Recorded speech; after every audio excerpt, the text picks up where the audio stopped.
വിശുദ്ധ പത്രോസ്ലീഹ എഴുതിയ 1-ാം ലേഖനം, അധ്യായം 5. ശ്രേഷ്ഠന്മാർക്ക് ഉപദേശം. ഒരു സഹശ്രേഷ്ഠനും ക്രിസ്തുവിന്റെ സഹനങ്ങളുടെ ദൃക്സാക്ഷിയും വെളിപ്പെടാനിരിക്കുന്ന മഹത്വത്തിന്റെ പങ്കുകാരനും എന്ന നിലയിൽ ഞാൻ നിങ്ങളുടെ ഇടയിലെ ശ്രേഷ്ഠന്മാരെ ഉപദേശിക്കുന്നു. നിങ്ങളെ ഏൽപ്പിച്ചിരിക്കുന്ന ദൈവത്തിന്റെ അജഗണത്തെ പരിപാലിക്കുവേൻ. അത് നിർബന്ധം മൂലമായിരിക്കരുത്. ദൈവത്തെ പ്രതി സന്മനസ്സോടെ ആയിരിക്കണം. ലാഭേച്ഛയോടെ ആയിരിക്കരുത്. തീഷ്ണതയോടെ ആയിരിക്കണം. അജഗണത്തിന്റെ മേൽ ആധിപത്യം ചുമത്തിക്കൊണ്ടായിരിക്കരുത്. സന്മാതൃക നൽകിക്കൊണ്ടായിരിക്കണം. ഇടയന്മാരുടെ തലവൻ പ്രത്യക്ഷപ്പെടുമ്പോൾ മഹത്വത്തിന്റെ ഒളിമങ്ങാത്ത കിരീടം നിങ്ങൾക്ക് ലഭിക്കും. വിശ്വാസികൾക്ക് ഉപദേശം. അപ്രകാരം തന്നെ യുവാക്കന്മാരെ, നിങ്ങൾ ശ്രേഷ്ഠന്മാർക്ക് വിധേയരായിരിക്കുവേൻ. പരസ്പര വിനയത്തിന്റെ അങ്കി അണിയുവേൻ. ദൈവം അഹങ്കാരികളെ എതിർക്കുകയും വിനയമുള്ളവർക്ക് കൃപ നൽകുകയും ചെയ്യുന്നു.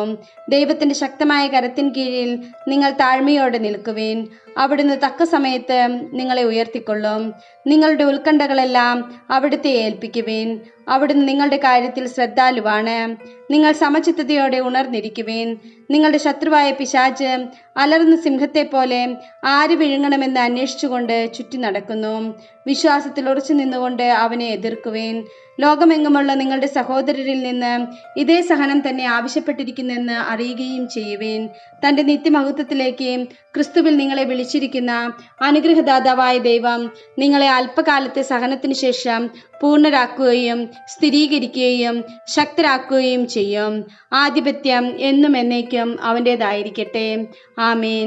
നിങ്ങൾ അവലംബിക്കുന്ന ദൈവകൃപ സത്യമായിട്ടുള്ളതാണെന്ന് ഉപദേശിക്കാനും സാക്ഷ്യപ്പെടുത്താനുമായി വിശ്വസ്ത സഹോദരനായി ഞാൻ കണക്കാക്കുന്ന സിൽവാനോസ് വഴി ചുരുക്കത്തിൽ നിങ്ങളോട് ഞാൻ എഴുതിയിരിക്കുന്നു. നിങ്ങളെപ്പോലെ തിരഞ്ഞെടുക്കപ്പെട്ട ബാബിലോണിലെ സഭയും എൻ്റെ പുത്രനായ മർക്കോസും നിങ്ങൾക്ക് വന്ദനം പറയുന്നു.